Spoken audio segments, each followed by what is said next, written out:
De fato, o brasileiro não sabe ler e interpretar com qualidade. Então ela passa a não contar com a escola. Quando ela não conta com a escola, ela conta com tudo aquilo que não é escola. O Brasil tem uma das melhores bases curriculares do mundo. Perdi muito dinheiro com esses caras.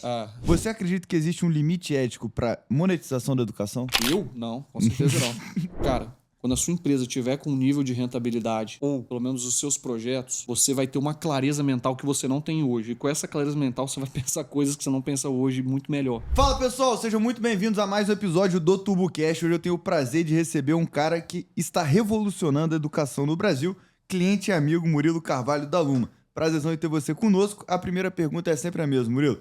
Quem que é o Murilo no mercado em 30 segundos? Obviamente pode estender mais aí. Tá, vamos lá, André. Primeiro, obrigado pelas palavras e pela introdução. Meu nome é Murilo, eu sou CEO e fundador da Luma Ensino, uma empresa que, a partir da educação personalizada, que é o nosso DNA, o nosso foco desde o início, né, passamos por muitas transformações. Por meio da educação personalizada, a gente leva, democratiza isso, principalmente para quem não tem, por meio de projetos incentivados. E estamos atuando aí hoje, dominando bem o mercado do Espírito Santo e agora, ano que vem, dando um passo a mais no mercado nacional. Isso é Luma, mas quem é o Murilo? De onde veio? Qual o background? O que gosta de fazer? Bom, o Murilo veio de Marilândia, que é o cartão de visita central, né? Que é a minha cidade, eu sempre falo. É uma cidade pequena do Espírito Santo, tem 10 mil habitantes, mas tô lá sempre e acho que faz parte do meu DNA para todo mundo que me conhece. Ciclista, amador, mas eu brinco que a bicicleta é uma extensão de mim ali dentro. Completamente apaixonado por livro, fiz carreira no mercado financeiro. E aí isso aí a gente tem em comum, né, André? Então a gente acaba conversando o mesmo idioma. E é isso. Empreender acho que sempre fez parte aí desde cedo.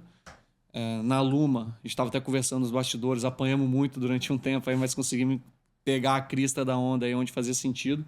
E estamos aqui agora. Muito bom. Murilo, quais são os principais problemas da educação no Brasil hoje? Vamos lá. A gente... De tanto falar que o problema, que a crise na educação é um problema silencioso, ele já não virou mais tão silencioso assim, né? Que é o que a gente pensa, né? Qualquer lugar você chega e fala, o brasileiro não sabe ler e escrever um texto de 3 linhas. E não sabe interpretar. O brasileiro não sabe matemática básica. O brasileiro tem um QI médio de 83 que é equiparável a um gorila. Mas que aí, enfim, a gente não sabe até onde que é narrativa e até onde que é normal, né? Mas uma coisa é fato. De fato, o brasileiro não sabe ler e interpretar com qualidade. Se você der um Google agora e escrever proeficiência da educação brasileira, você vai encontrar que apenas 5%, isso em todos os portais, de Globo, a Exame, todos, 5% formam com proeficiência plena em matemática. O que significa proeficiência plena? É você ter mais de 50% das habilidades esperadas pela BNCC para a sua idade, quando você forma, no caso ali em torno de 18, 19 anos, de matemática.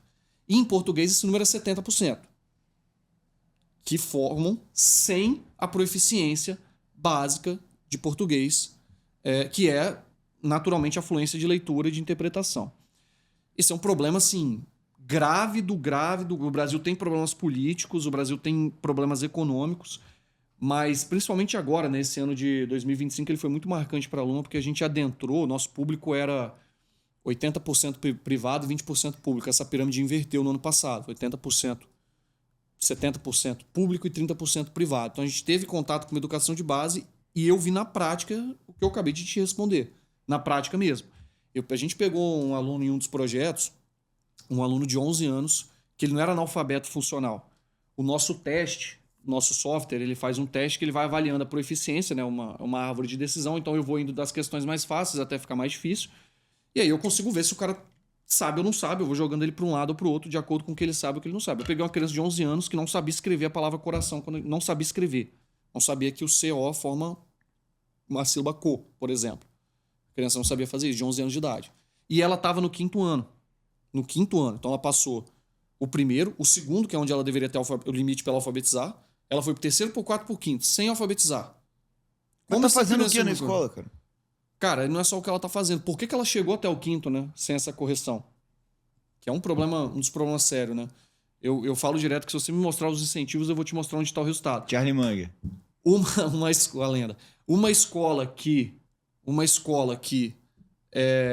reprova um aluno, que o aluno fica para trás, aquela escola ela vai cair a pontuação dela no índice de educação básica brasileiro e ela vai receber menos dinheiro. É inacreditável. Então o incentivo dela é totalmente de empurrar esse aluno.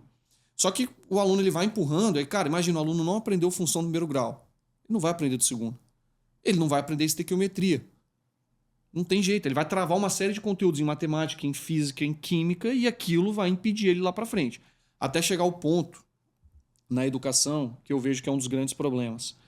Esse é um ponto que eu não tinha noção. Depois que eu fui para os projetos de base social foi que eu comecei a ter mais noção, que é o seguinte: a criança ela tá lá na escola. Aí ela passou o primeiro ano sem alfabetizar. Sem alfabetizar direito ou sem a fluência plena de leitura. Então a professora manda ela ler. Se você estava na escola, o professor já mandou você ler um parágrafo e seu coleguinha lê outro. Chega nela, ela gagueja, então ela já fica reprimida. Aí vai para a prova, ela tira 5. E aí chega em casa, o pai não dá o estímulo para ela estudar. Assim, a gente vê com muita clareza crianças de 10, 11, 12 anos de idade que ela já trata a escola assim: a escola não é para mim, eu sou zero protagonista da escola, não é para mim. Então ela passa a não contar com a escola. Quando ela não conta com a escola, ela conta com tudo aquilo que não é escola. Se ela tiver felicidade de cair num projeto e ir para esporte, isso e aquilo, ainda ok. Mas se ela cair no mundo das drogas ou numa parte perversa da sociedade... Não volta nunca mais. Não volta nunca mais. Então... Os problemas são estruturais e de base. Cara, o Brasil, André, o Brasil tem uma das... Isso é sacanagem, mas é verdade, cara. O Brasil tem uma das melhores bases curriculares do mundo. A gente faz programação, você tem uma empresa de tecnologia aqui também, né? Tecnologia e marketing. A gente, para modelar toda a IA, a programação, os caminhos críticos, a base do Brasil, a gente não brinca, não. Ela é melhor do que os Estados Unidos tem 3 bases curriculares maiores, assim, né? Mas ela é melhor que a maioria das bases dos Estados Unidos. Na teoria, ela é muito boa. O pessoal brinca quando os Estados Unidos mostram um mapa do mundo, onde é que é o Brasil, o cara aponta pra África. Eles não sabem as coisas também. E a matriz lá, a nossa matriz, teoricamente, é melhor. Mas a nossa gestão de aplicação dessa matriz, ela é muito ruim. Tanto que você pega o resultado das escolas particulares, o Brasil compete com o resultado de escola na Suíça, nossas escolas particulares. Porque elas cumprem a matriz sem os problemas estruturais que a gente tem na escola pública. Então é isso, assim, eu não vou cair no papo de falta de investimento, esse tipo de coisa, não conjugo dessa... O investimento em função do PIB não é muito diferente de outros países. Não é muito diferente, até maior, na verdade, não é muito diferente, mas o problema está realmente como que você gere os incentivos em relação a isso. Então, o Brasil carece muito de meritocracia, na minha visão. Então, isso é um problema... Isso é um pecado na educação brasileira e, na minha visão, não deveria ser assim. Mas o principal motivo está nessa questão, assim, estruturalmente falando, os incentivos estão alocados nos locais errados e tudo mais, e a gente não está se preocupando com aquela turma que fica para trás. Essa turma está sendo empurrada. Então, esse ser empurrado está tirando muita gente, fazendo muita gente não contar com a escola. Então, esse, para mim, é o principal problema que tem no Brasil. Muito bom. E nesse contexto todo, qual que é a tese e o modelo de negócio da Luma? Então, a gente está passando por uma transformação nesse momento. A Luma ela nasce como um Uber de aula particular, que era uma tese que ela foi muito comprada pelos investidores logo no lançamento. Por que ela foi comprada? Porque você tem unicórnios nos Estados Unidos, na Europa. Na China você não tem unicórnio mais porque o governo proibiu de ganhar dinheiro com perdi educação muito privada. dinheiro com esses caras. Muito. Essa loucura aí. Tinha uma ação lá que negociava, tipo assim, 2 vezes EBITDA, tinha mais dinheiro em caixa do que valia. Falei, vou comprar tudo disso. Aí saiu um decreto do governo. Empresas de educação não podem mais dar lucro porque a cesta das famílias está indo muita renda para educação. Me fudi. Lá na China a gente tem um fator, né? Que entra China Online Education é o nome da empresa. É uma delas, né? Era o unicórnio. Mas é porque eram 3 lá, né? Mas assim, lá na China e na Índia e na Europa e tudo mais, é o seguinte: a gente montou a empresa no Brasil pensando o seguinte, cara, eu tenho unicórnios em vários continentes. Não era eram alguns em vários continentes. Cara, tava na época da Baixa, que chegou a patrocinar a Copa do Mundo e tudo. Então, o que a gente pensou ali naquele momento? Cara, a gente vai ser o player que vai operar a América Latina e principalmente o Brasil. A gente se colocou nessa posição. Como a gente, mais 3 ou 4 se colocaram. Ninguém rampou. Claro que teve muita incompetência nossa. Porra, a gente naturalmente vai acabar não sabendo gerir um negócio desse e tudo mais. Pode ser, esse é um dos fatores, com certeza. Mas também existe uma resposta de mercado, onde no Brasil, historicamente, você lembra da sua sala de aula? Quem fazia aula particular, qual era a imagem que você tinha de quem fazia aula particular? Ficou para trás. O nome pejorativo é esse aí, é burro, né? Mas assim, a gente não era a criança que ficou para trás. Nos Estados Unidos, enfim, minha irmã, logo que eu tava no modelo de negócio, ela chegou a dar aula lá para pegar e fazer um benchmark para mim. Minha irmã mora no Canadá. Cara, lá é o contrário. Se você pode pagar um professor particular, é meio que assim, meu filho tem um personal. Os caras têm literalmente um personal education como se fosse.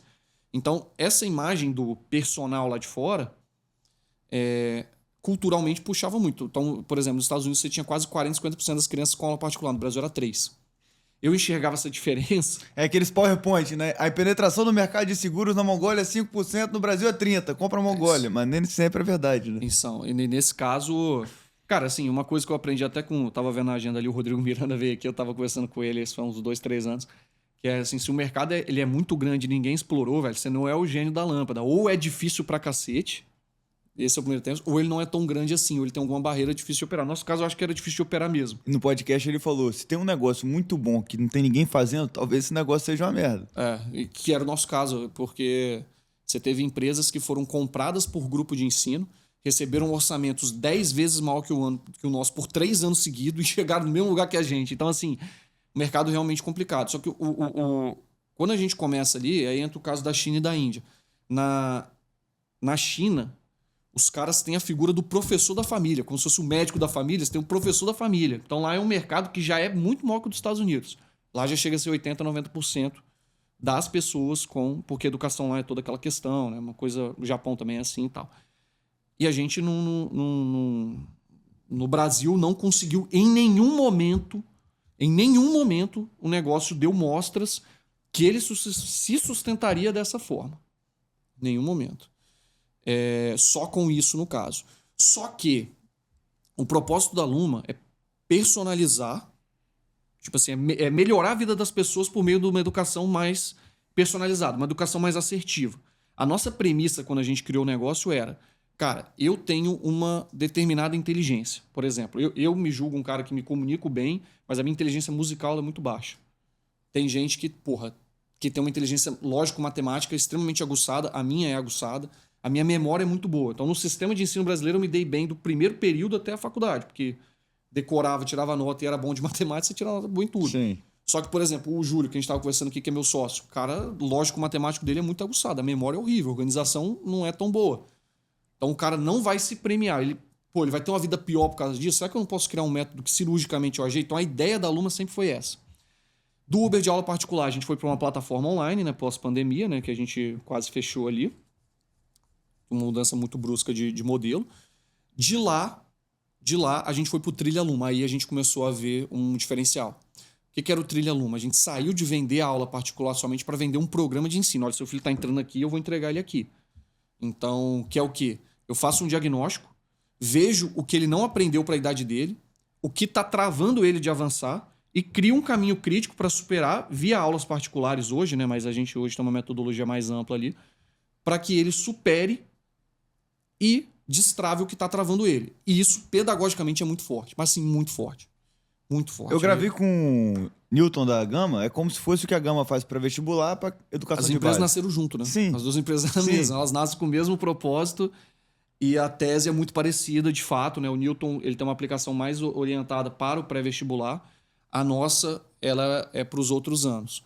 A diferença, eu acho que assim, a gente vai no processo, a gente realmente oferece algo um pouquinho mais premium no e personalizado, sentido, one-on-one e tal. A gente ainda tem, por exemplo, a gente herdou do Uber de aula particular que deu errado, a gente herdou a rede de mais de 100 professores espalhados no Brasil inteiro. Que isso dá um dos principais diferenciais para os meus programas B2B. O que a gente entendeu? Que o nosso negócio é o programa de ensino, é a metodologia. Entender onde a pessoa está, onde ela precisa ir e fazer isso no caminho crítico. Isso para um aluno que está numa escola particular. Isso para um aluno que está numa escola pública e não pode pagar, mas que ele entra num projeto social que a gente atende. Isso para uma empresa privada. Então, por exemplo, hoje a gente tem um programa de ensino alocado numa fazenda para alfabetizar trabalhador rural. É outro desafio, né? Na verdade, é tudo a mesma coisa. É aí mesmo? que tá. Porque a aula não muda, o método não muda, o diagnóstico não muda. O que muda é o conteúdo da aula. A minha rede de professores, ela atende. Entendeu? No caso da fazenda, a pessoa que estava lá na fazenda tinha 4 anos que ela estava tentando botar o programa e não conseguia. Porque como é que você desloca um professor da cidade para botar lá e tudo mais? Eu tenho um professor do Rio Grande do Norte dando aula pro cara a 20 quilômetros do centro de Linhares. A capacidade de oferta que a gente herdou da rede naquela época, hoje a gente consegue transformar em projeto. Entendeu? Então, assim, é mais ou menos ali o que a gente faz. O nosso negócio hoje é entender onde o aluno está, é o nosso diagnóstico, concomitante às aulas, mas é nosso programa de ensino, a nossa metodologia, que a aula é um E item aí você dela. fechou uma proposta única de valor, né? Você tem uma trilha para tirar o cara do A pro B. Exatamente isso. A gente tem uma trilha para que o cara atinja o objetivo dele e fazendo isso de maneira assertiva, que é onde o nosso índice é muito, muito alto. Boa. Cara, em algum momento lá na Luma, você teve que arbitrar entre escala rápida e qualidade pedagógica, principalmente pensando nessa personalização do serviço? Na verdade, sim, mas na verdade isso foi uma decisão até para... Você perguntou do modelo de negócio, né? Eu acabei não terminando de responder. Sim, num momento, o que a gente percebeu? Primeiro, assim, a ideia do Uber de aula particular funciona nos outros países, mas no Brasil é uma loucura, cara, porque a gente chegou a dar, sei lá, 400 aulas no mesmo dia. 400 professores, não 400 professores, porque eram, sei lá, uns 100 professores iam dar 400 aulas, mas cruzando, a gente tinha escritório em BH, Curitiba e Vitória, um indo na casa de outro, ou entrando em apartamento de outro. Cara, teve um professor que tinha uma religião diferente do aluno, tentou catequizar o aluno, meu irmão, ali, e, porra, a mãe era influência grande, tinha que contornar. No final das contas, era um barril de pólvora prestes a explodir a qualquer momento. E um dia eu olhei pra cara do meu sócio e falei, cara, a gente não é uma empresa de educação, tá? A gente é uma empresa de logística e operação. A nossa missão é botar os professores na casa dos outros com a rota ótima. É isso a nossa missão. Porque se o cara dá uma aula em Jardim Camburi, como é que ele vai dar uma na Praia da Costa e volta pra Praia do Canto? Eu tinha que fazer uma... Falei, a gente é zero em educação. E aí a gente percebeu que esse jogo era um jogo que é o jogo do Uber, cara. Um jogo do VC que, assim, eu não... Queima, pra um dia pensar em ganhar dinheiro. E assim, você virar o one-stop shop da parada, que eu não sei se no mercado de educação isso é uma verdade, como no caso do Uber, que só tem espaço para um ou dois aplicativos no seu celular. No caso da educação, acho que não é assim, mas é leitura. E quando a gente é jovem, a gente toma algumas decisões erradas, né? Mas, quando a gente se entendeu como modelo de educação, a gente falou, opa, peraí, sai da operação, nossa margem não é 20% da aula, é 50%, é 60%, porque a gente vai entregar tecnologia, a gente vai entregar resultado. O cara vai pagar 80, 90 reais numa hora de aula, se for particular, que inclusive é a nossa menor margem, mas ele vai aprender. Se for em grupo, a gente tem as aulas em grupo, nosso software vai medir quanto tempo o aluninho está falando. Se ele estiver falando menos de 5% do tempo, a gente vai fazer uma intervenção pedagógica, vai trocar de turma, vai fazer isso e aquilo para que ele atinja o mais rápido possível. Então, se a pessoa está pagando R$1 de educação, eu vou levar R$1 de educação para ela. Então, quando a gente se entendeu assim, foi aí que surgiu a Trilha Luma. E do Trilha Luma surgiram todas as coisas que a gente faz. Como modelo de negócio, a nossa maior lucratividade hoje está nos nossos projetos incentivados. Ou nas nossas vendas, enfim, no B2Gov, né? Mas como que seriam os projetos incentivados? Basicamente, a gente monta um projeto. Galera, vocês viram que ele é igualzinho a mim, né? Folhinha, vai escrevendo, é isso. Os projetos incentivados, a gente basicamente pega a nossa trilha, a linha vende essa trilha para um instituto que não tem fins lucrativos. Então, hoje a nossa maior parceria é com o SECRE, que é um instituto de 40 anos que tem aqui em Vitória, né? Mas a gente já tem escolas em Aracruz, Linhares, Marilândia e Vitória hoje. A gente, junto com o instituto, monta o projeto. Do projeto a gente aplica em algum ministério, normalmente no Fundo da Infância e Adolescente da cidade, né? Mas pode ser no Ministério da Cultura ou pode ser em outra lei. Mas o normal, né? Eu aplico no Fundo da Infância, ele avalia esse projeto, se tiver em conjunto, concomitante ali com as diretrizes, eles emitem uma carta de captação para mim, ou seja, uma autorização para que eu utilize imposto de empresas que são lucro real para financiar esse projeto sem ter gasto. A empresa coloca, no outro mês ela bate. Então, que é o mundo das leis de incentivo, que é o nosso principal negócio hoje. Então, por exemplo, a gente tem a escola lá no São Benedito, que um dos patrocinadores é o Santa Zita, que é o Transcol. Que consegue fazer isso via verba incentivada. Ele não está tendo um gasto real com aquilo, que ele coloca num mês e abate na próxima guia de apuração de imposto dele, e ele passa a ser financiador do projeto. A gente tem outros aqui em Vitória, como por exemplo a Brametal, lá de Linhares, que levou o projeto para Linhares por meio de verba incentivada. Pimpolho, que faz sapatinho, mesma coisa. Aí foi um outro projeto de outra natureza que tinha, mas todos é a mesma coisa. A gente monta o projeto e aplica... No Ministério, avalia o projeto, carta de captação, abate imposto. Exatamente. E a pergunta da escala, em que momento você teve que parar de crescer ou entender se fazia sentido continuar crescendo rápido frente à sua entrega de padronização na verdade, e personalização? se a gente continuasse escalando, a gente até escalou, até em número de crescimento escalou, mas basicamente a gente ia quebrar. Porque o zoom econômico do negócio não era razoável. Então, o passo para trás que a gente deu não foi em relação à escala necessariamente, foi em relação ao modelo de negócio como um todo. E aí, o que a gente entendeu? Tem que dar um passo para trás em relação à escala, senão o negócio vai quebrar, porque os unidades econômicos não estão ficando em pé. Então, a gente volta no negócio da escala, né, no modelo de negócio como um todo, ajeita o negócio. Hoje, por exemplo, a gente tem, cara, uma fila de instituto e conselho pedindo para a gente levar para as cidades os modelos de projeto. Só que é uma organização com vários atores. Então, pô, tem empresa nesse local que vai poder bancar? Qual é o tempo de maturação? O ciclo é um pouco mais longo. Então, assim, a gente tem que entender uma série de coisas. Mas hoje eu estou pronto para escalar muito mais do que antes. Porque, pô, eu tenho um projeto, eu já tenho um modelinho para implementar ele. Né? Eu tenho E setup. para em pé e funciona. E a margem muito melhor, enfim. Boa. Qual foi o erro mais caro que você cometeu como empreendedor? Captar antes de ter o Product Market Fit. Mas disparado. Disparado. Eu achei que eu tinha, né? Eu não fui captar achando que eu não tinha. Eu achei que eu tinha. Mas algumas premissas que quando a gente não tem experiência, não tem, assim, a gente até estica bastante a meta lá. Tipo, esse ano que foi um ano bom pra caramba, a gente voltou a esticar a meta pra caramba lá. Mas assim, às vezes a gente coloca premissas de validação do negócio achando que elas são triviais, elas são zero triviais. Então, por exemplo, no caso do modelo do Uber de aula particular, se a sua margem é 10, 20, 30, 40 ou 50, não são só números numa planilha, é a diferença do negócio ficar em pé ou não.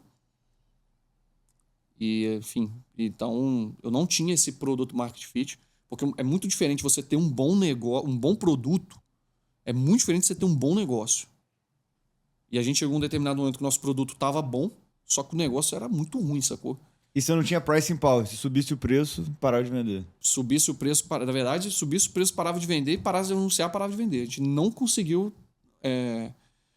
Mas eu acho que o pior problema foi um produto mais alinhado com o mercado. Porque, por exemplo, hoje eu não estou acelerando um B2C porque é melhor gastar toda a minha energia nos projetos, que está me dando muito mais retorno.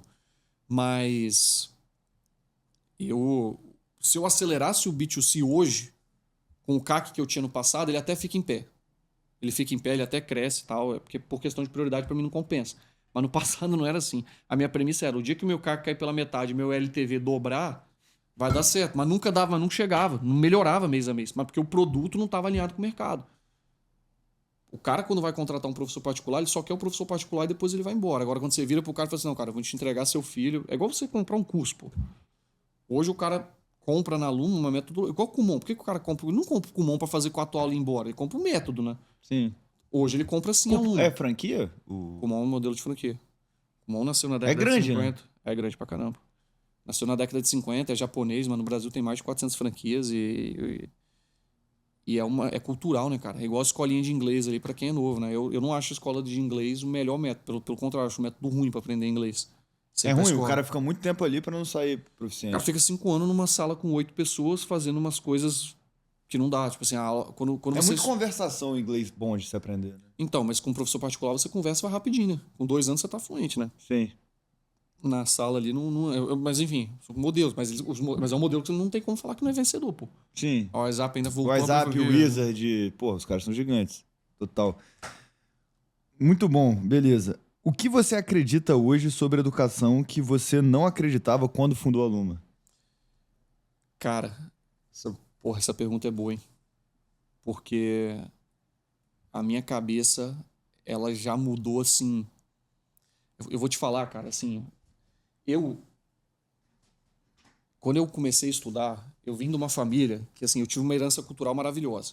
Minha mãe é de uma família italiana que tinha 11 irmãos. Eu nasci numa cidade de 10 mil habitantes, então... Todo mundo era sua família? Todo mundo é família. Literalmente lá, sei lá, 10% deve ter meu sobrenome lá. E aí a mãe tá ausente, minha avó ficou doente um tempo. Pô, minha tia cuida, a madrinha cuida, a avó cuida. Você tem uma estrutura familiar. A gente não tinha dinheiro. Tipo, a gente foi ter dinheiro depois que minha mãe recebeu... Nem foi tão significativo, mas foi depois que minha mãe recebeu um pedaço da herança dela, mas eu tinha 15, 16 anos, que a gente teve uma certa folga, né? Mas foi tudo muito apertado até os 15 anos ali, mas muito mesmo. Só que a minha herança cultural, ela foi muito grande. Então, todos os dias eu estudei, depois do almoço. Minha mãe me colocou para estudar todos os dias. A minha irmã, assim, na parte de educacional, minha irmã é cientista da Merck Farmacêutica. Tem PhD pela Universidade de Waterloo e fez com bolsa lá fora, paga pela farmacêutica e tudo mais. Saiu do mesmo lugar que eu, estudou nos mesmos locais que eu. Então, na minha cabeça, a minha premissa que eu tinha como educação era: só não estuda quem não quer. Eu tinha essa premissa assim, cravada em pedra. E isso, eu fui líder do Alma, eu defendia isso. O cara é vagabundo é porque ele quer e tal, tal, tal. Era uma premissa que eu tinha. Mas hoje, principalmente quando a gente foi atender os projetos sociais, quando eu atendo projeto social, eu não atendo o aluno médio. Eu atendo o aluno, a última camada ali, entendeu? A última camada mesmo. E aí é um aluno que, assim, por exemplo, lá a gente tem no São Benedito. A realidade de muitos alunos é muitas vezes o pai preso, problema familiar grave. A mãe com 4 filhos grávidas de novo. O pai e mãe separado é a regra absoluta. São raros os que é junto, entendeu? A gente já teve que mudar a grade de horário porque o aluno chegava e vomitava a bile, porque o dia que ele ficava com o pai ou a mãe lá, enfim, no dia que ele ficava com aquela pessoa, ele não comia em casa. Então, assim, eu me deparei com uma situação onde a escola não era nem opção para os outros, entendeu? Então, esse foi um ponto que eu coloquei. Assim, às vezes a criança não sabe nem querer, entendeu? Então, essa foi uma das premissas que eu mudei e comecei a ter uma empatia muito grande. Que é quando a gente sai do mundo das ideias e vai pra realidade do Brasil também. Porque, exatamente, beleza, eu sou libertário, tudo isso, etc, etc. Mas existe uma deficiência no nosso país que, bicho, não, muitas das vezes não. Eu acho que o livre mercado ainda resolveria, mas não do jeito que a gente opera hoje, sacou? Como é que você vai pegar esse cara que tem 11 anos de idade e não sabe interpretar um texto e fazer uma conta de multiplicação? Não existe meritocracia pra esse cara. Cara, não existe meritocracia pra esse cara, mas assim, a gente tem um problema, cara, muito na parte educacional em si. É o que eu volto lá na parte da gestão, né? O governo tá fazendo uma gestão que lá em cima é muito distante do que é a ponta aqui, cara. É como se ninguém tivesse ouvindo os professores e a base aqui na hora de fazer uma diretriz pública de ensino. E na hora de comunicar, é pior, a gente não tem um plano, uma unidade nacional. A gente tem muita briga, entendeu? Por exemplo, o plano do novo ensino médio. Pô, na teoria o plano é bom, velho. Se todo mundo abraçar, o plano é bom. Só que ele foi implementado meio que goela abaixo, que é você poder pegar 30% a 40% da carga horária e colocar em matérias eletivas. Pô, eu posso botar educação financeira, eu posso botar coisas que, de fato, na minha opinião, deveriam entrar. A gente vê isso na prática nos projetos. Aluno que está em projeto de esporte performa muito melhor na escola, mas muito melhor. Aluno que está em projeto musical performa muito melhor na escola. Aluno que está em aula de empreendedorismo, a gente viu lá no São Benedito, pô, uma aulinha básica de empreendedorismo, tinha aluno de 15, 16 anos fazendo arte no Canva e vendendo pro barbeiro, ganhando 50, 100 reais na semana, que faz uma diferença brutal pro cara. Total. Então, assim, só que por que as escolas não abraçaram isso? Não é porque professor, diretor não quer, porque cara, o cara não sabe fazer, velho. E veio lá de cima a ordem toda truncada, entende? Então... É o que o Marcos Liboas fala, né? A gente não é pobre à toa, é trabalho de profissional. É tudo feito para dar errado, assim. Não tô falando que não existe meritocracia, mas para esse cara que tá nessa condição e nesse contexto, ele tá refém. Eu só puxo um pouco a... Eu acho que a responsabilidade tá mais lá em cima, sacou? Sim. Então, enfim, um pouco isso. Como que vocês equilibram a padronização do conteúdo com a personalização do aprendizado? Tá. Eu demorei 3 anos para responder essa pergunta, tá? Mas agora eu consigo responder ela com 2 minutos aqui. O que a gente entendeu ali, André? Eu comecei a empresa com um discurso de que quanto mais personalizado, melhor. Quanto mais... e não sei o quê. Só que no final das contas, cara, quanto mais personalizado, melhor. Mas quanto mais personalizado, mais caro. E quanto mais caro... mais menos difícil, acessível. Menos acessível, e aí você faz menos pelos outros e seu negócio fica menos em pé, entendeu? Então, assim... E aí uma coisa que a gente entendeu também. A gente parecia que tinha medo de cobrar antigamente, né? E, cara, a gente também. Se a sua empresa vai mal, cara, se a sua empresa vai mal, você não vai oferecer um serviço bom depois. Se ela não tiver estrutura, ela não vai ter sustentabilidade. O que a gente entendeu ali? Foi entender aonde a gente poderia padronizar e aonde a gente tinha que personalizar. Então, aonde que a gente padronizou? Que aí a gente... Porque quando a gente padroniza, a gente fica muito eficiente naquilo. A gente padronizou o diagnóstico. A gente padronizou como a trilha é feita. A gente padronizou o relatório de progresso, que é avaliar o cara se ele está evoluindo ou não. A gente colocou agentes de IA para produzir o diagnóstico. Hoje, em 2025, a empresa operou com 3 vezes mais receita do que ano passado, com metade das pessoas, velho. Então, assim, eu não tirei qualidade de vida. Onde que a gente não abre mão de personalizar? Hoje ainda. Na ponta, quando eu tenho o professor. Mas, por exemplo, tem algumas decisões micro que a gente ainda não sabe responder internamente. Nossos diagnósticos, eles são assistidos. A criança navega ali dentro do software ali com o professor, né, que vai alimentar os indicadores e vai gerar o relatório, mas um professor vai orientando ela, porque o resultado com o professor é completamente diferente de quando o cara faz sozinho. Então acaba sendo custoso, eu tenho que pagar ali, isso custa R$ 100 pro aluno, só que eu entrego um negócio de 11 páginas pro cara, que tem muita inteligência artificial, mas o professor guia o aluno dentro do processo, então isso traz mais assertividade. Claro que o futuro disso provavelmente é isso um pouco mais democratizado, só que a gente ainda não chegou lá, entendeu? Então, hoje, a gente padroniza tudo que é processo e deixa o professor meio que brilhar, assim, digamos assim, entendeu? É dar pista pro cara. Então, e assim, criar a base tecnológica para poder padronizar mais, entendeu? O que é mais difícil de escalar? Conteúdo, professores ou cultura? E por quê? Cara, cultura disparado. Cultura disparado, mas muito, muita coisa. Cultura, depois professores. Com certeza, cultura, depois professores. Cara, quando a gente trabalha na área da educação, André, eu tomo muito cuidado de falar isso, que eu tenho sob minha responsabilidade uma rede cadastrado mais de 500, ativos mais de 100 professores, né? E eu fui professor a vida inteira também. Mas, cara, culturalmente falando, foram criados alguns estereótipos no Brasil que automaticamente, na largada do estereótipo, você já bloqueia tudo que vai vir depois. A gente falou da palavra meritocracia. Você vai falar meritocracia com o professor, você pode explicar o que é meritocracia. Cara, o cara pode gerar um bloqueio daquilo ali e excluir aquilo ali completamente, porque você mencionou... Você tá entendendo o que eu tô falando, né? 40 anos de engenharia social, né? Acho que mais até, né? Acho que mais. Então, assim, você vai trazer isso, beleza. Você vai falar de... Enfim. Livre mercado, qualquer coisa. Livre mercado, ou o cara se esforçar mais. Eu vou te falar um problema que a gente já teve. A gente já teve problema, eu não tô julgando o profissional. Hoje a gente padronizou, a gente entendeu que padronizou. Minha cabeça. E na minha cabeça, eu não perco nada por me esforçar o máximo possível. Eu tô ali ofertando meu coisa. Minha pedagoga vai lá e chama uma reunião semanal para eu fazer um alinhamento para atender melhor aqueles alunos tal. Beleza? Pô, eu vou para essa reunião porque eu vou atender melhor. Chegou um momento que a gente tomou uma notificação. Olha, você precisa pagar por essa reunião porque está consumindo minhas horas ali, entendeu? Eu falei, tá. Então, beleza. Mesmo eu pagando mais que uma escola particular paga pro cara dar uma aula. O cara dando aula pro professor em casa, ele recebe mais a hora do que um cara dando aula no Darwin ali para 40 pessoas se for do ensino fundamental. Escola particular, né? Não vou falar do Darwin não, que o Darwin paga bem, até comparando aqui em Vitória, mas... Comparado a uma escola, você paga melhor. Só que, por exemplo, beleza, a minha orientação sindical é que eu pague essa hora de alinhamento, eu pago. Só que nessa hora é dado alinhamento, é dado treinamento, eu vejo quem está engajando, quem leva o negócio, eu poderia estar distribuindo muito mais aulas. E aí eu cesso aquele processo porque eu tenho alguma coisa que não permite ali dentro. Mas aí tem um outro que quer fazer muito mais. Tem um outro que está batendo na minha porta, falando, meu irmão, eu dou aula de graça, eu monto o curso para você, eu capto aluno, eu faço tal coisa. Aí você, pô, eu não tenho como travar esse cara, eu tenho que deixar esse cara correr. Só que essa cultura que chega aqui, acho que isso também é presente na parte de jornalismo, mídia, acho que vocês no marketing esbarram um pouco nisso também. Ela chega pré-moldada em uns pontos que é difícil você quebrar, cara. Professor, a gente hoje não tem mais tanto problema para escalar como já teve outras horas. A tecnologia avançou muito, cara. Então, nosso sistema de alocação e predição de quantos professores a gente precisa, ele é preciso. Então, eu consigo montar os processos seletivos. A gente tem uma persona muito bem definida. Por exemplo, eu tenho um cara que está fazendo mestrado e às vezes precisa completar a renda. Eu tenho uma pessoa que acontece muito. Ela é efetiva aqui no estado para um turno, que são 20 horas. Ela pode ser efetiva 40 ou efetiva 20. Então, ela tem 20 horas livres. Então, eu consigo negociar dentro da hora sindical lá, bonitinho, o contraturno dessa pessoa.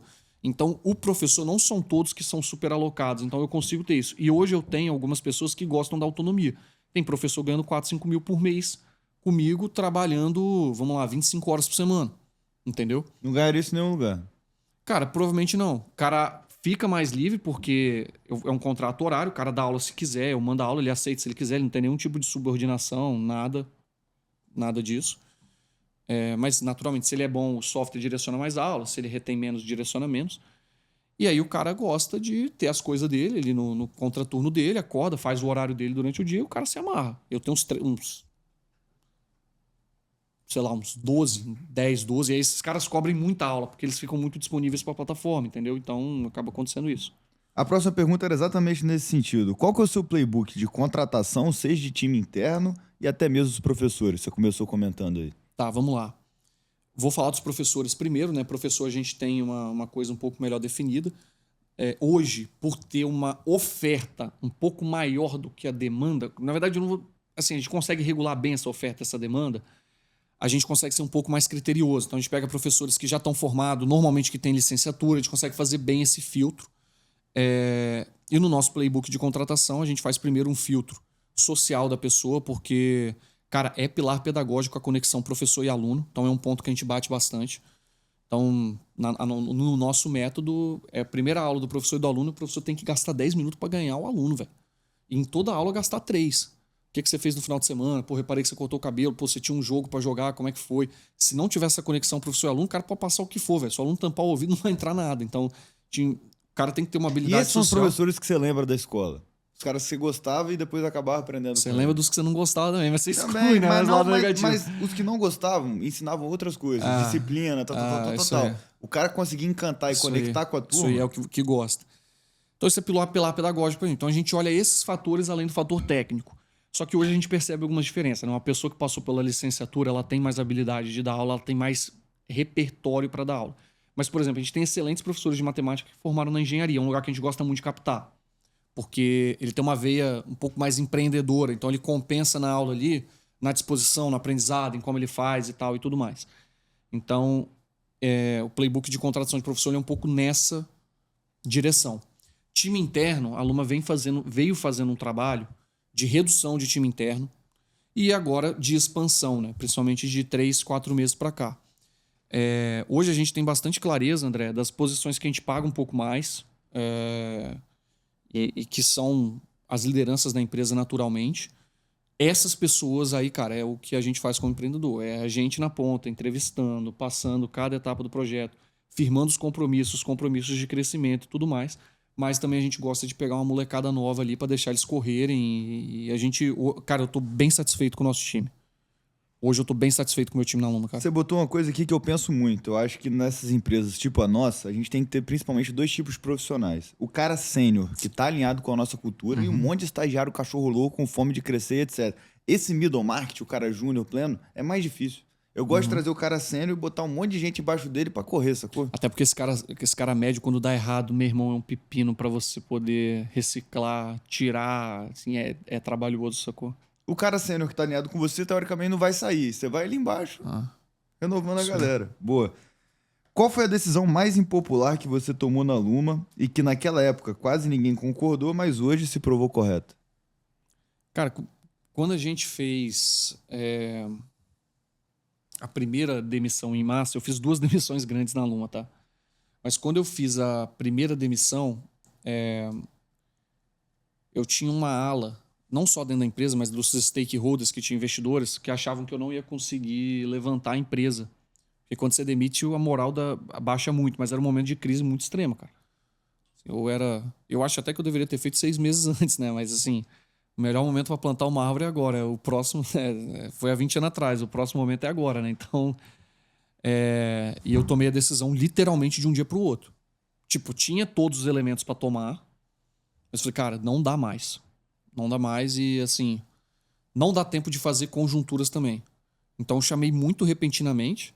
Como tinha uma parte a favor, uma parte contra, eu fiz algo que eu não faria hoje. Eu demiti tudo sozinho, mas eu acho que os gerentes têm que passar por essa maturidade. Falei, ninguém tá... Eu vou fazer sozinho, então. E aí eu fiz sozinho e, porra, foi um dia muito pesado. 20 pessoas, eu fiz individual, não fiz em coisa. Mas foi um passo que tinha que ser dado, senão a empresa ia pro buraco. Então, assim... E tinha que ser dado naquele momento. Como eu te falei, hoje eu olho, tinha que ser dado há 6 meses atrás, mas naquele momento tinha que ser dado com certeza. Então, esse foi um. O outro, cara, assim, eu acho que a volta do trabalho presencial, do híbrido pro presencial.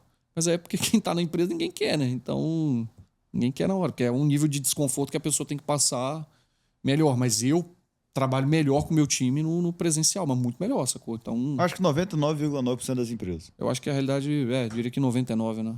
Por cento das empresas vão ter essa realidade. Murilo, a educação é cheia de modas. Qual tendência atual você acha que está sendo supervalorizada e pode frustrar muita gente no futuro?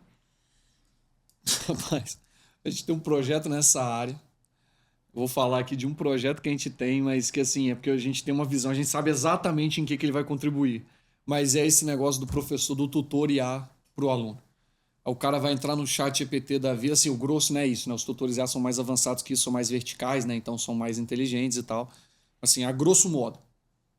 Imagina um chat GPT personalizado para tirar todas as dúvidas escolares e ser um professor com inteligência artificial que está ali do lado do cara. Cara, você resolve parte dos problemas com o aluno, mas é uma parte muito pequena. Porque quando a gente fala de um processo de tutoria, você tem todo o processo de mentoração, de você ter um tutor ali, de você ter um cara que o Que é cara o ponto que você falou. O aluno ele não quer fazer e não tá fazendo. Não é com o IA ou com o professor. Precisa de ter alguém para acompanhar esse cara, né? Exatamente. Então, assim, que é um. Fazendo um paralelo, cara. Assim, fazendo um paralelo, é como se o cara entrasse para fazer uma consulta com um psicólogo no chat GPT. Não vai ter o efeito de você conversar com um psicólogo. Só que ele ajuda até certo ponto. Um tutorial para quem está se preparando para o vestibular é aquele cara focado, sabe que quer precisa de alguém ali, uma parada vertical, com várias. Beleza, vai funcionar dentro de alguns contextos, entendeu? Mas hoje, assim, a gente já. Eu fui para uma rodada de pitch aí que me convidaram, que o cara, não, que o professor vai acabar por conta do tutorial e tal, cara, assim, pelo contrário, entendeu? O professor vai usar aquilo ali de ferramenta para poder alavancar. Mas essa IA assistida ali para o aluno, eu acho que a gente é fã de IA em todos os níveis ali. Se você imaginar, a empresa mudou completamente depois do lançamento das LMS. Mas isso daí, especificamente, eu acho que é uma onda na educação que a gente tem que tomar cuidado.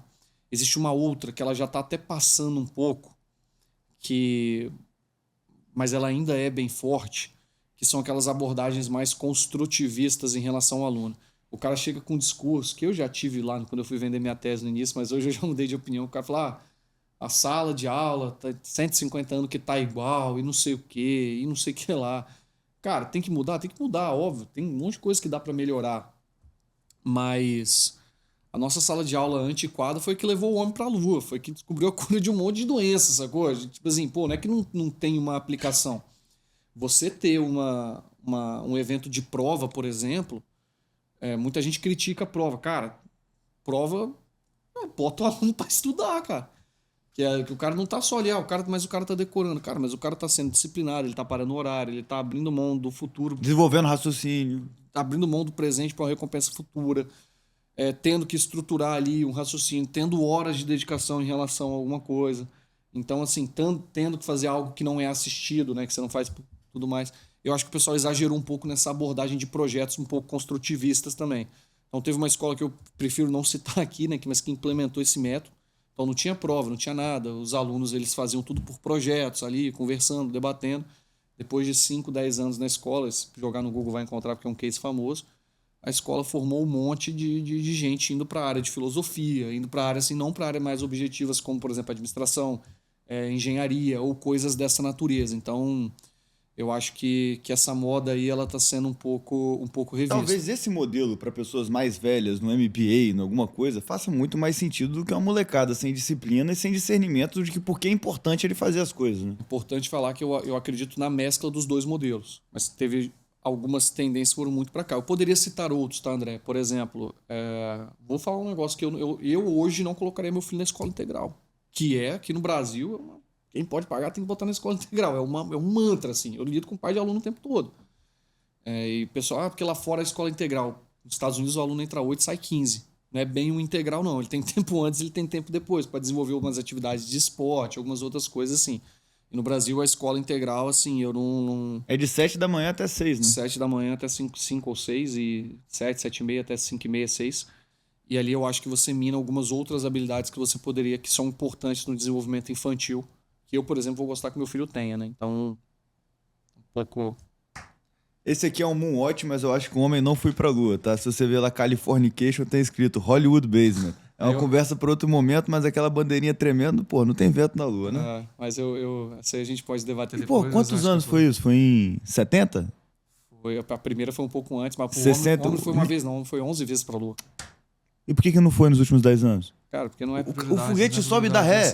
Porra nenhuma. Você acredita que existe um limite ético pra monetização da educação? Eu? Não, com certeza não. Com certeza não. Eu acho que assim, se você tá entregando o resultado... Pergunta de líderes da manhã, né? O gordo tem que pagar 2 assentos no avião? É isso aí. Não, eu fui do líderes também. Cara, eu acho que não faz sentido porque se você limita ali o ganho de quem tá tomando risco, você está limitando necessariamente a inovação e a transferência do que aquela inovação pode gerar lá na frente. E eu acho que tem muita alternativa e eu acho que dá para ser muito criativo. Cara, quando eu crio um modelo de negócio, que eu aprovo um projeto no ministério, vou atrás de uma empresa, cara, olha só, estou envolvendo 2 atores, um do governo e outro de empresa que nada tem a ver com o meu coisa final. E eu consigo dar escala a partir do que eu fiz isso, eu estou sendo criativo para poder me remunerar melhor. Entregar uma solução. E isso tá me dando uma motivação para entregar muito mais a solução, sacou? E esse ano, pô, foi mais de 500 alunos de escola pública, cara. Que assim, cara, é um nível que a gente, pô, tá fazendo muita diferença na vida, mas muito mesmo, cara. Fazendo muita diferença na vida das pessoas, cara. O nosso projeto São Benedito, quando a gente entrou, a gente não conseguiu nem medir, cara, o índice de educação básica, porque não atingiu a pontuação mínima necessária. Na última avaliação que a gente fez, um IDEB simulado, se fosse uma cidade do Espírito Santo, seria a terceira, cara. Porque o aluno não estava estudando nada, de repente ele está estudando 6 horas de ensino personalizado numa sala de 2 a 6, 7 alunos.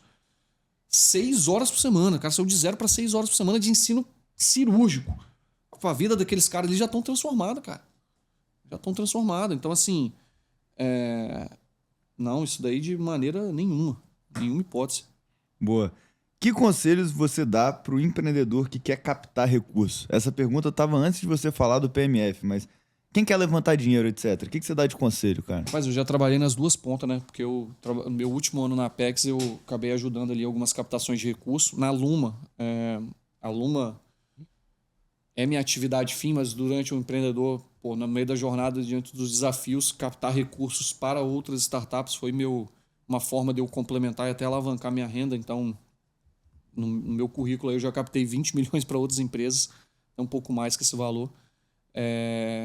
Então, assim, o conselho que eu dou, cara, traz primeiro o dinheiro do cliente, cara. Arredonda o negócio um pouco mais.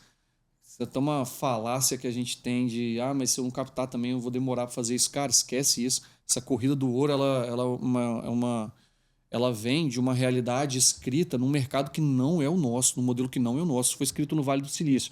E acaba sendo as nossas referências, né? Você vai ler o livro 0 a 1 do Peter Thiel, ele tá lá ensinando que você tem que ter um monopólio, que você tem que ter isso, tem que ter aquilo. Cara, isso é verdade quando você tem um Spotify, você está competindo com um Deezer, cara.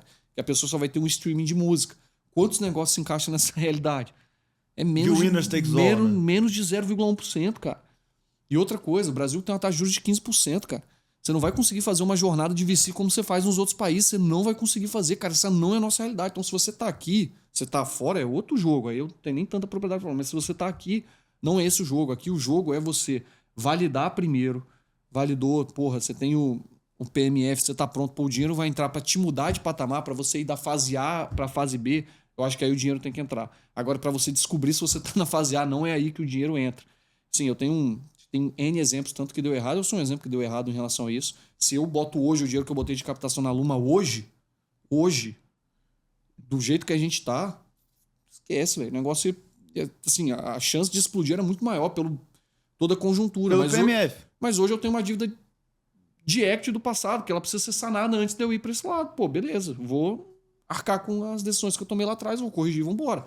Tenho minha reputação, vou entregar retorno para o investidor, pô, custa o que custar. Vou entregar, assim, tem gente que está nessa jornada com a gente, vou cumprir e cabeça no lugar muito tranquilo, sacou? Quanto a isso. Mas, foi, para mim, eu fiz um momento, mas, por exemplo, tem um exemplo aqui no Espírito Santo muito bom do Miguel, pô, da Take It, que é, assim, um amigo. Veio aqui, foi o segundo convidado.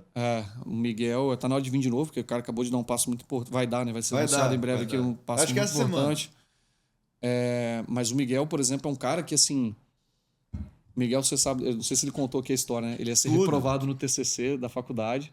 Eu tava na banca, porque eu fui professor da UFS convidado 4 anos. As professores, porra, deram a nota lá e tal. Deram 5, tal. Cara, ele ia cair, ele ia, tipo, pra uma prova final do TCC, fazer uma série de ajustes. Eu falei, pô, isso é... Ele fez tudo fora das normas, fez mais empreendedor. Eu falei, eu vou dar 10 aqui e vou passar ele, vambora e tudo certo. Mas o Miguel, cara, ele é um cara que, pô, ele ralou aí até arredondar pra poder trazer o primeiro investimento 5 anos. Eu não tô falando que tem que ralar 5 anos, porque, pô, ele também errou muito no início, acertou. Mas, cara, olha o foguete que o cara virou por ter conseguido fazer no momento certo, né? Então, tem alguns outros aí, né? O Mateuzinho da Embasa é um exemplo desse também. Tem alguns outros aqui em Vitória. Acho que é legal. Que conselho você recebeu de um mentor que te marcou profundamente? Porra, foram alguns, hein? Alguns, cara. Deixa eu vou tentar pegar o que... Assim, não tem um que já veio na minha cabeça aqui agora.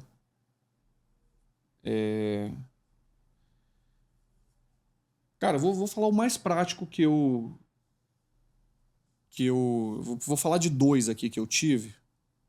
O primeiro foi do Léo Coutinho, que eu tava citando agora há pouco. Que foi, enfim, para mim, a referência de empreendedor no que tange a uma empresa lucrativa e de rentabilidade, é um cara que domina completamente esses aspectos. E ele virou para mim e falou o seguinte, cara, quando a sua empresa tiver com um nível de rentabilidade, ou pelo menos os seus projetos, você vai ter uma clareza mental que você não tem hoje. E com essa clareza mental, você vai pensar coisas que você não pensa hoje muito melhor. E foi o que de fato aconteceu. Porque antigamente, quando a gente olhava pro negócio da Luma virar, era tipo assim, pô, é daqui 1 ano se eu matricular 3 vezes a base de aluno. Era assim antigamente. Hoje em dia não. O negócio operacionalmente até tá hoje em dia no break-even, e cada projeto que a gente vai botando a mais, o negócio tá alavancando. E isso de fato olha pra gente e fala, pô, Pedro, eu quero investir meu tempo aqui. Eu quero investir nisso. A gente é capaz de fazer aquilo. A gente é capaz de direcionar em O objetivo de todo mundo antes de captar qualquer lugar. coisa é achar o PMF e ter um negócio que gera caixa. A minha cabeça é essa. Eu acho que um negócio, se não gera caixa, mas pelo menos um negócio bem lucrativo, né? Porque às vezes a receita pode estar no futuro, né, tal, mas acho que é isso. E o outro conselho que você falou, que é botar 2? Cara, outro conselho é do Ferê, que foi, cara, com certeza um dos líderes mais marcantes que eu tive ali em relação Ele tá pra vir aqui.